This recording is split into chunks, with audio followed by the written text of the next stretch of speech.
Maintenant, enfin, on a une bonne compréhension, hein, j'espère, de la coefficient de corrélation de Pearson. C'est important de connaître ses limites, d'accord? Premièrement, il faut savoir que les valeurs aberrantes influencent beaucoup, hein, le coefficient de corrélation. Donc les valeurs extrêmement élevées ou basses peuvent avoir un impact disproportionné sur le coefficient R. Et cela peut nous tromper des fois. Par exemple, des fois, un seul point de données qui est très éloigné de tous les autres, d'accord, on a une belle tendance linéaire, sauf qu'il y a un point qui est très éloigné.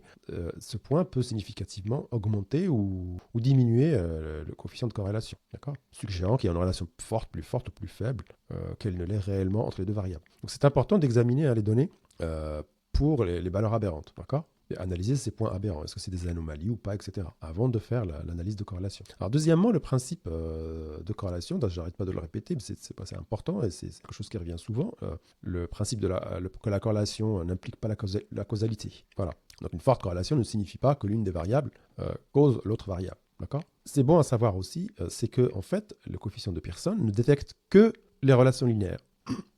Si la relation entre les variables est courbe ou suit un autre modèle non linéaire, il pourrait indiquer une faible corrélation. Le R peut indiquer une faible corrélation, alors même qu'il y a une relation forte. Mais en fait, elle est sous une forme qui est non linéaire, quoi. Parce que le R de personne ne capte que la relation linéaire. D'accord. Ça ne veut pas dire que si j'ai un coefficient faible, peut vouloir dire aussi que j'ai une corrélation forte, mais qu'elle n'est pas linéaire. Il faut faire attention. Bien interpréter le coefficient, bien visualiser ces données avec l'analyse quantitative, etc. Il faut être très attentif là-dessus. Voilà, donc c'est un coefficient qui est très, très utilisé, très important, etc. C'est un outil puissant, mais il faut l'utiliser dans un contexte approprié et bien comprendre ses limites.